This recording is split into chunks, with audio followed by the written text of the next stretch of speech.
et bienvenue au séminaire web de TKBlue. Merci de nous rejoindre pour ce nouveau webinaire.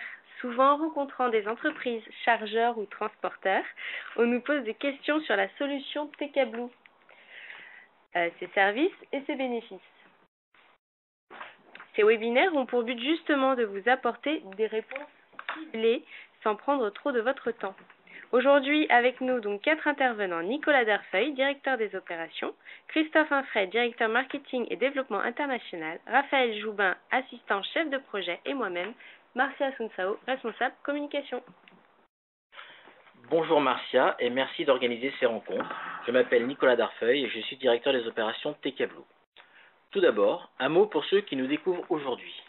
L'agence TKBlue est la première et seule agence dédiée au transport de marchandises avec comme mission la mesure de l'efficacité économique et environnementale des transports. Et c'est l'un des points très importants de notre solution, c'est qu'aujourd'hui TKBlue considère qu'il y a une réelle opportunité entre le bénéfice économique et le bénéfice environnemental. Pourquoi? TKBlue repose sur un principe très simple, de bon sens, qui est un bon matériel, donc un bon véhicule, bien équipé, avec de bons conducteurs. C'est avant tout une performance économique. Une performance économique résultant d'une baisse de consommation.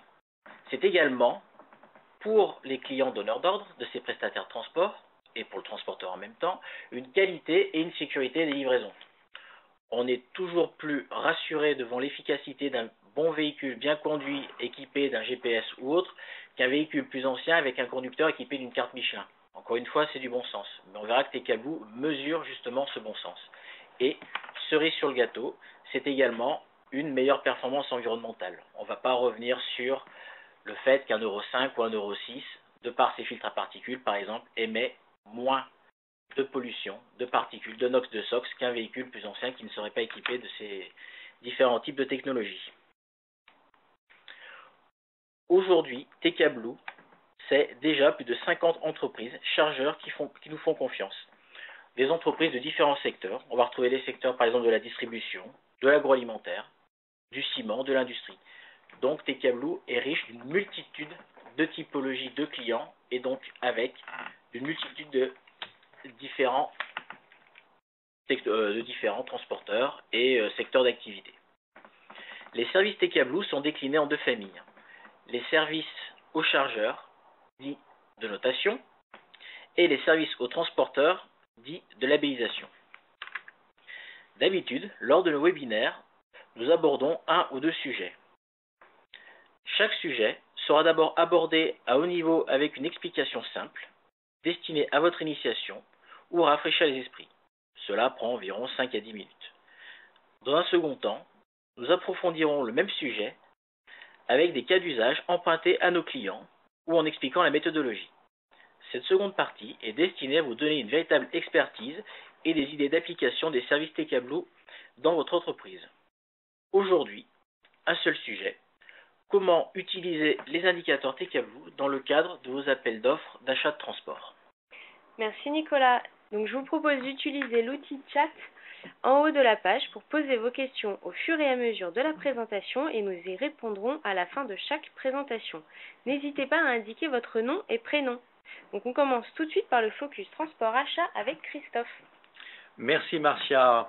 Christophe Infray, si je suis aujourd'hui directeur du marketing et du développement de TKBlue, j'étais autrefois un acheteur et à ce titre, un acheteur parle aux acheteurs. Je salue tous mes anciens confrères qui sont en ligne. Donc on va parler aujourd'hui de transport. C'est quoi le budget, le spend transport? Le transport de marchandises, amont-aval, c'est d'à peu près 2 à 5% des charges de l'entreprise selon le métier. Le budget des achats transport, c'est 44 milliards d'euros en France en 2014, répartis auprès d'à peu près 33 000 entreprises. Le budget maritime dans le monde entier, qui aujourd'hui transporte 90% des marchandises, c'est 1 500 milliards de dollars. Donc vous, acheteurs aujourd'hui, vous avez la responsabilité de ces budgets. Vous avez aussi la responsabilité d'optimiser l'impact du transport de marchandises sur l'environnement. Le transport de marchandises, c'est 10% des gaz à effet de serre produits dans le monde, avec une tendance à doubler d'ici à 2050.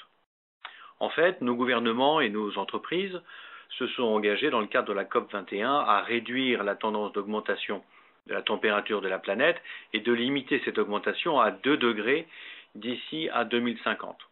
De manière à respecter cet engagement, il va falloir réduire les émissions de 40%. Donc on est vraiment en opposition entre la tendance au doublement et un objectif des entreprises d'une réduction de 40%. Sacré challenge. Passons maintenant aux clés d'optimisation des achats. Là, j'ai revu mes cours, je me suis fait plaisir en allant voir mes anciennes méthodologies et ceux qui sont en ligne se rappellent des 4 grandes clés d'optimisation des achats. D'abord, la stratégie de gestion du besoin avec le buy less, buy for less et buy better. Deuxièmement, le sourcing des fournisseurs avec l'ouverture aux offres innovantes et la documentation et qualification de ces fournisseurs. Troisièmement, les appels d'offres avec le scoring, on va aussi parler des achats durables. Et quatrième clé, la gestion de la relation fournisseur dans la durée avec l'amélioration de performance. Je vous propose de regarder ces 4 clés et de voir dans le monde du transport comment elles s'appliquent, comment elles sont déjà appliquées et ce qui pourrait rester à faire. Donc, la stratégie de gestion du besoin du transport. Un élément sous-jacent, c'est toujours l'outsourcing, l'externalisation.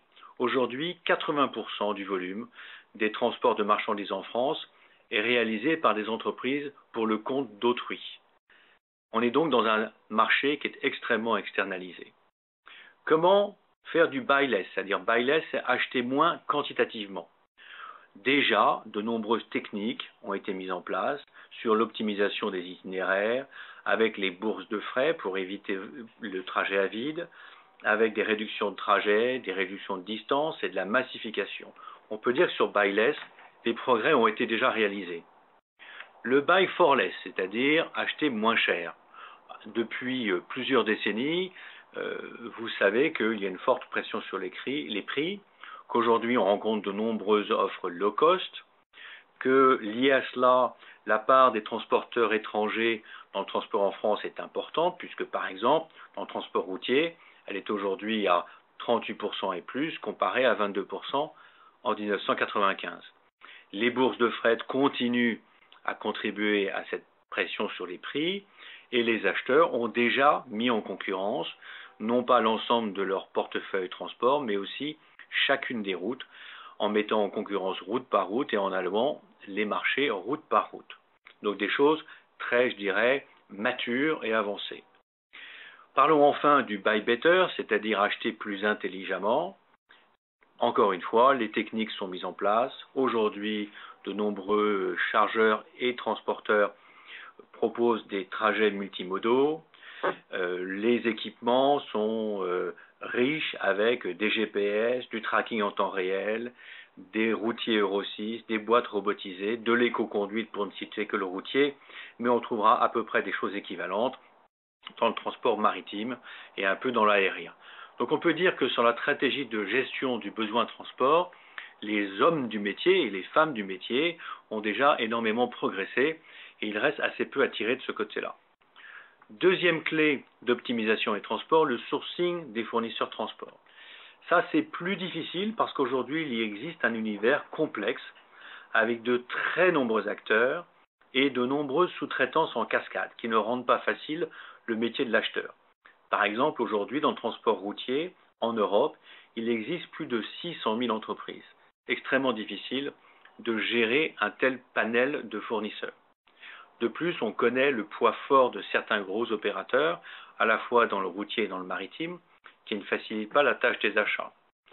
Enfin, je voudrais dire qu'optimiser sa base de prestataires transport, c'est encore un sujet donc sur lequel il y a des progrès à réaliser, mais pour autant, des progrès difficiles. Ça, c'est l'ouverture aux offres. Maintenant, encore faut-il qualifier et certifier ces offres. Justement, avec ce grand nombre de prestataires et cette sous-traitance en cascade, on a aujourd'hui un problème d'opacité qui rend difficile le métier des acheteurs, qui doivent aussi faire face à des risques de dumping social. Et en ce moment, la presse, depuis que M. Macron s'est lancé sur le sujet, parle beaucoup des problèmes de travailleurs détachés, et c'est un sujet très sensible et assez complexe à gérer. Enfin, les chargeurs ont de nouvelles responsabilités auxquelles ils doivent faire face.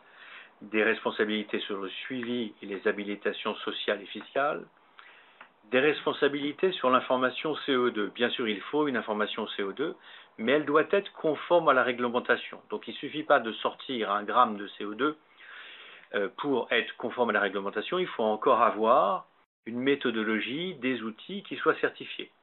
Et ces mêmes outils et ces mêmes méthodologies doivent être soumises à l'approbation du commissaire aux comptes des grandes entreprises françaises qui doivent certifier les calculs de CO2 dans le rapport annuel.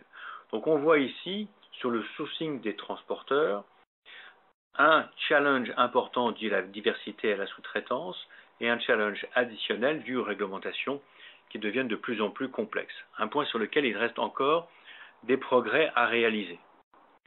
Une fois le sourcing réalisé, on va traiter du marché via des appels d'offres avec des méthodes de scoring.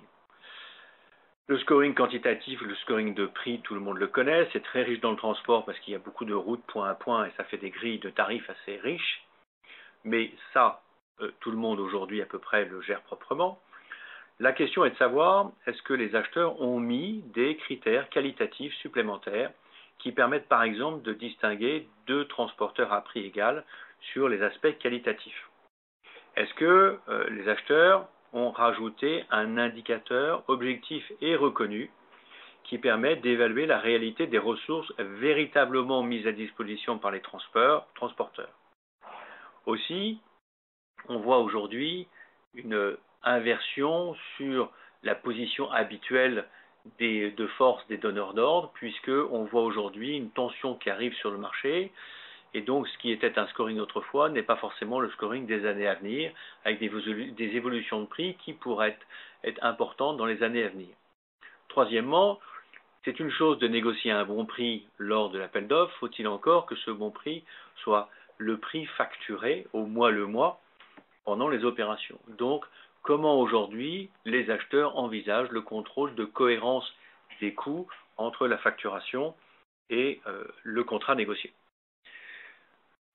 Je voulais aussi mentionner que tous les acheteurs aujourd'hui, les directions des achats, sont sous pression pour s'aligner sur les objectifs RSE de la direction générale. Donc, pourquoi pas utiliser les achats de transport pour avancer dans le cadre de cette RSE? La question à ce moment-là correspond à se poser la question suivante. Quel est le pourcentage de consultations ou de contrats alloués qui disposent d'un critère environnemental ou social ou sociétal, un critère RSE au sens large, dans le choix du fournisseur?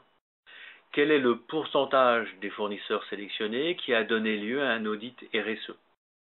Et enfin, quel est le pourcentage des contrats alloués qui a été alloué sur un critère de coût global?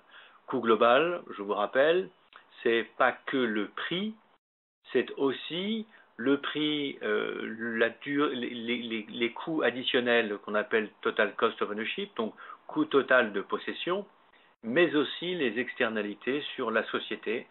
Donc, est-ce que le choix économique a été réalisé sur une base de l'entreprise uniquement ou une base étendue à l'entreprise et aux collectivités qui rassemblent entre autres les clients du chargeur. Donc il est important de regarder plus large. Donc là, sur les appels d'offres transport, il est probable aujourd'hui qu'il y a un certain nombre de progrès qui sont encore en cours ou encore à réaliser du côté des chargeurs dans le cadre des appels d'offres. Une fois le contrat alloué et l'appel d'offres passé, la question est de savoir comment est gérée la relation fournisseur-transport dans la durée. Donc, a-t-on mis en place des indices de performance ou des indices de non-qualité qui permettent de gérer cette performance dans la durée? Est-ce qu'il y a des audits réguliers et est-ce qu'il y a des benchmarks entre transporteurs, par exemple, sur les mêmes routes? L'idée de mettre ces indices, ces audits et ces benchmarks à disposition de la direction de transport, c'est de permettre de mettre en place des plans d'amélioration avec une démarche collaborative. Les plans d'amélioration, c'est identifier ensemble avec le transporteur des leviers de progrès, se mettre d'accord sur les objectifs cibles et engager un dialogue vraiment collaboratif avec ces prestataires de transport qui permet de maintenir la qualité dans la durée. voilà, je reviens à la slide initiale pour rappeler ces bonnes règles de l'optimisation des achats, la stratégie du besoin, le sourcing des fournisseurs, les appels d'offres et la gestion de la relation. Et c'est la première partie qui pose la question à Raphaël qui va présenter la deuxième section de ce webinaire sur comment TKBlue peut vous aider à répondre à ces 4 critères clés d'optimisation des achats. Merci Christophe donc, pour cette présentation. On va regarder tout de suite les questions sur le chat. Participants. Oui, alors merci Christophe, merci Marcia. Effectivement, on a plusieurs questions. La première concerne le coût de la non-qualité. Un des participants souhaite savoir qu'est-ce que représente la non-qualité. Donc, pour rappel, la non-qualité, ça tourne autour du retard, bris, relivraison. Donc, qu'est-ce que représente cette non-qualité pour une société aujourd'hui? Alors, de nos abacs et de la discussion avec à la fois des cabinets de conseil et puis des gros chargeurs, la non-qualité aujourd'hui, l'ordre de grandeur, c'est 1% du chiffre d'affaires d'une entreprise. Important, c'est important, c'est vraiment très très visible. Sur des entreprises qui ont des profits de fin d'année de 1, 2, 3, 4, 5% de leur chiffre d'affaires, 1% c'est énorme.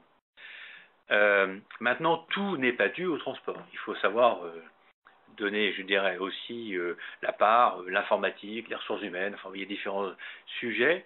On dit, pour une règle simple, que la moitié des problèmes de non-qualité qui amènent des pertes de vente, la moitié est due à des problèmes de transport. C'est-à-dire, si je comprends bien, une société qui a, par exemple, fait 100 millions d'euros de chiffre d'affaires, 1 million d'euros, on va les retrouver en coût de la non-qualité, et donc 500 000 euros liés au transport. Oui, c'est ça. 1 million d'euros de ventes perdues pour des raisons diverses et variées, et la moitié, 500 000 euros, qui trouvent leur origine dans un problème, une disruption quelconque au niveau du transport. Ah oui, donc effectivement, on voit que ça représente aujourd'hui des gains potentiels qui sont assez colossaux.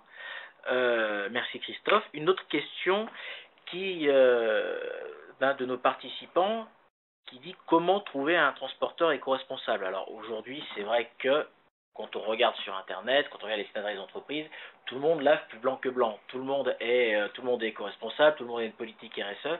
Mais alors aujourd'hui, comment est-ce que justement on peut s'y retrouver et faire son choix? Alors, comme je le disais au début, par exemple, il y a 600 000 transporteurs routiers en France. Donc même le plus bel annuaire des transporteurs ne suffirait pas à tous les recenser et donner assez de détails. En plus, il ne serait jamais à jour. Tout le monde lave plus blanc. Donc il faut absolument trouver une référence, je dirais tiers de confiance, qui mesure, labellise la performance éco-environnementale des transporteurs. Et ça, je crois que Raphaël va nous présenter la labellisation TKBlue qui permet de rassurer le chargeur sur la véritable qualité éco-environnementale du transporteur. Merci Christophe. On va écouter maintenant, on va écouter Raphaël. Voilà, on va passer tout de suite à la présentation donc, des indicateurs et des autres services TKBlue avec Raphaël. Merci Marcia, bonjour à tous. Raphaël Joubin, alors nous allons voir ensemble donc les indices et services TKBlue. Donc on peut voir ici une attestation de performance, donc on va partir de cette attestation qui contient les différents indices TKBlue. Donc tout d'abord nous allons voir l'indice TKT, puis l'indice GES et enfin l'indice TK Euro. Le TKT représente donc la performance globale d'une flotte avec une note comprise entre 0 et 100. Ensuite, l'indice GES correspond aux émissions de GES mesurées en grammes par tonne-kilomètre. Et enfin, l'indice TK Euro représente les coûts sociétaux mesurés en centimes d'euros par tonne-kilomètre. Alors l'indice TKT tout d'abord. Alors il permet de valoriser la performance environnementale des transporteurs auprès des donneurs d'ordre et des transporteurs confrères. Cet indice il est calculé à partir des critères européens reconnus et adaptés aux particularités de chaque mode de transport. Donc ça peut être le ferroviaire, l'aérien ou encore le routier. Dans le cadre de la notation TKBlue, l'indice TKT du transporteur entre directement en compte dans le calcul de la note du donneur d'ordre. Alors cet indice, il se base sur des leviers d'action du transporteur en ce qui concerne l'état de son efficacité énergétique et son comportement sociétal. Ça va être le choix du matériel, des équipements, du carburant, la formation des personnels à l'éco-conduite, des pneus, le choix d'utiliser des pneus à faible résistance, ou encore les start and stop sur les moteurs. Meilleur l'indice TKT du transporteur, meilleur est l'indice TKT du transporteur, meilleure la note TK Blue du donneur d'ordre sera. Cette démarche volontaire de valorisation des efforts des transporteurs s'effectue rapidement et en ligne sur l'espace de labellisation TK Blue au travers d'un questionnaire sous 3 critères. Alors, tout d'abord le niveau de formation du conducteur, ensuite le niveau de matériel et enfin l'équipement du véhicule. Nous passons ensuite à l'indice GES, gaz à effet de serre. Donc, comme son nom l'indique, il représente la performance éco-responsable globale des opérations de transport. On va distinguer 3 niveaux d'information sur les gaz à effet de serre. Tout d'abord le niveau 1, qui correspond à la moyenne nationale définie par les décrets. Le niveau 2, qui correspond à une valeur moyenne pour un ensemble de flottes. Et le niveau 3, donc, qui est le plus précis, la valeur moyenne pour un sous-ensemble de flottes. Donc ce calcul de l'indice gaz à effet de serre, il repose sur 4 données simples. Tout d'abord la consommation totale pour chaque type d'énergie utilisée. Ensuite, le total des kilomètres parcourus, le poids moyen transporté et enfin le taux de trajet à vide. Enfin, notre dernier indice, l'indice TK Euro. Alors, indépendamment des propres coûts supportés par le transporteur, tout transport entraîne des coûts pour la collectivité, qui sont dits coûts sociétaux. Ça peut être la congestion, les accidents, le bruit, la pollution de l'air, les émissions de gaz à effet de serre. Et cet indice, TK Euro, il correspond à la valorisation de ces coûts pour la collectivité de vos opérations de transport. Par exemple, 3 faits. Les externalités négatives du transport, elles représentent près de 700 milliards d'euros par an en Europe de l'Ouest. Les particules fines, quant à elles causent la mort de près de 500 000 personnes en Europe chaque année. Et 1 tonne de particules fines émises en agglomération, en routier urbain par exemple, ça représente 270 000 euros. Alors même si vous n'êtes pas financièrement responsable de ces coûts, votre entreprise est sensible à la perception qu'en ont les collectivités et vos clients. Donc ces 3 indices, donc ces 3 indicateurs, ils vous permettent d'augmenter votre performance, de diminuer les risques et de réduire vos coûts de transport. Nous allons ensuite passer à la présentation des services TK Blue, avec tout d'abord les axes d'amélioration. Donc le système donne des clés pour faire bouger les indicateurs. Les axes d'amélioration permettent de visualiser les changements possibles sur différents critères, en fonction des réponses saisies dans les questionnaires, et les impacts de ces changements sur la note actuelle du transporteur. Par exemple, le cas de l'éco-conduite. Les transporteurs gagnent 3% de carburant pour quelques centaines d'euros de formation. Ce procédé est donc rentable en quelques mois. De plus, ça fait diminuer les coûts sociétaux des opérations de transport. Ensuite, deuxième service, nous avons la gestion documentaire, donc le Blue File. Le suivi documentaire, il permet de visualiser et de vérifier les documents téléchargés. C'est ici la seule partie qui engage la responsabilité pénale de l'entreprise parce qu'elle concerne les documents obligatoires et elle permet ainsi de lutter contre le travail détaché ou encore le dumping social. Troisième service, nous avons la cohérence des facturations. Alors les chargeurs ont la possibilité pour des opérations similaires donc de vérifier la cohérence des facturations dans le temps en utilisant les différents outils de reporting.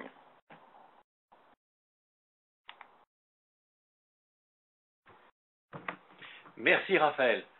Donc si je comprends bien, on rapproche les solutions TK Blue que tu viens de nous présenter, des pistes d'amélioration et d'optimisation des achats, sujet plus, je dirais, méthodologique que j'ai présenté tout à l'heure. Pour le sourcing, un acheteur peut s'appuyer sur la Blue Gallery. Pour les réponses au RFP, l'acheteur peut s'appuyer sur les attestations de performance que TK Blue fournit aux transporteurs labellisés. Pour le scoring du RFP, l'acheteur peut s'appuyer sur les indices TKT, TK Blue, TK Euro. Pour le suivi documentaire initial et dans la durée des transporteurs, l'acheteur peut s'appuyer sur les Blue Files. Pour l'amélioration continue, l'acheteur peut s'appuyer sur les plans d'amélioration qui sont dans l'outil proposé automatiquement. Et, erreur de ma part, pour le contrôle des coûts, j'aurais dû rajouter que l'acheteur peut s'appuyer sur l'outil de contrôle de cohérence des factures qui est nouveau et qui s'appelle Blue Invoice. Donc en fait, les solutions TK Blue répondent bien aux besoins méthodologiques d'optimisation des achats du transport. Je crois qu'on a un match parfait, n'est-ce pas Raphaël? Absolument, Christophe. Merci Raphaël, donc on va tout de suite voir les questions. Merci Marcia, merci Raphaël, merci Christophe. Effectivement, là encore des questions. La première, elle est bien légitime, elle concerne la mise à jour de l'indice TKT. Aujourd'hui, effectivement, est-ce qu'un transporteur peut mettre à jour sa flotte, puisque dans le cadre de son appel d'offres, un des transporteurs va lui indiquer son indice TKT, mais effectivement, au cours d'année, le transporteur peut investir dans du nouveau matériel, peut changer ses 0,4 ou 0,5 par des 0,6, peut former ses conducteurs. Donc, comment est-ce qu'aujourd'hui ça se passe au niveau de TK Blue? Alors le transporteur, si jamais il veut changer ou modifier sa flotte, peut le faire à tout moment sur son espace en se connectant simplement.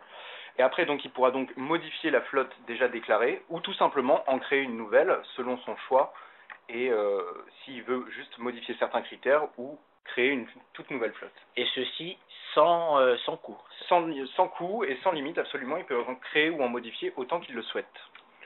D'accord, bon, donc ça veut dire qu'aujourd'hui cette labellisation pour nos amis transporteurs routiers est parfaitement gratuite, y compris dans les mises à jour. Absolument.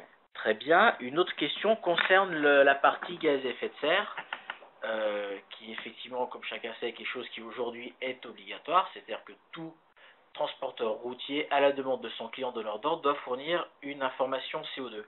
D'où la question de notre participant aujourd'hui, qu'est-ce qui garantit le bon calcul des émissions de gaz à effet de serre par TK Blue et pourquoi TK Blue et pas forcément un transporteur lui-même ou d'autres systèmes? Alors tout simplement, notre calculateur gaz à effet de serre a été certifié conforme par le Bureau Veritas, par les normes européennes et enfin par le décret français. Donc on a vraiment une vérification complète de cet outil, notamment parce qu'il est obligatoire et il a été certifié donc par 3 organismes différents. D'accord, donc aujourd'hui, si on prend le décret français, on prend la norme européenne, notre calculateur correspond bien à ces différents décrets et normes. Exactement. Ok, très bien, on va écouter, c'est très clair, merci beaucoup. Merci. Donc moi, ce que j'ai retenu de ce webinaire, j'ai retenu que l'achat d'une prestation de transport doit prendre en compte l'ensemble des coûts directs et indirects afin de sécuriser la supply chain d'une entreprise et donc de diminuer l'empreinte sociétale et environnementale et qu'aujourd'hui, grâce à TK Blue et ses indicateurs, on peut avoir d'autres critères de choix. Ils sont de différentes natures. On a vu l'indice TKT qui valorise le niveau de matériel d'équipement et de formation des conducteurs qui sont mis à disposition par un prestataire de transport. On a vu le TKGES, donc le mesure des émissions de CO2, qui en définitive représente la bonne utilisation qui est faite du matériel et équipement décrit dans l'indice TKT. Et j'ai compris qu'il y avait donc le TK Euro, qui mesure le coût sociétal et environnemental en croisant le niveau de performance des flottes mises à disposition par les prestataires de transport, ainsi que leur utilisation. Donc ces indicateurs permettent aujourd'hui de piloter les achats de transport. On a vu également le Blue Invoice qui lui permet de mesurer la cohérence des facturations dans le temps. Et on a vu également d'autres services qui permettent justement, qui donnent des clés pour les transporteurs et pour et leurs clients pour justement comment améliorer ces différents indices. Donc je voudrais remercier aujourd'hui tous les participants pour leur attention et pour les questions et les commentaires. J'aimerais finir par une petite image. Aujourd'hui, quand vous circulez par exemple sur l'autoroute et que vous voyez un ensemble, donc un ensemble 44 tonnes, sachez qu'il y a une chance sur 4 pour que cet ensemble 44 tonnes roule TK Blue. C'est-à-dire que aujourd'hui, un camion sur 4, un ensemble routier a été labellisé dans TK Blue. Donc aujourd'hui, on peut dire qu'on a atteint une belle représentativité dans le monde du transport routier. Je crois qu'avant de nous quitter, Marcia, tu as une invitation à nous transmettre. Oui, donc on vous donne rendez-vous le 7 novembre à 14 h pour le prochain webinaire qui est sur utiliser au mieux les plans d'action transport de TK Blue. D'ici là, si vous avez des questions sur les points abordés aujourd'hui, vous pouvez nous contacter par téléphone ou par mail. Donc merci à tous et bonne fin de journée.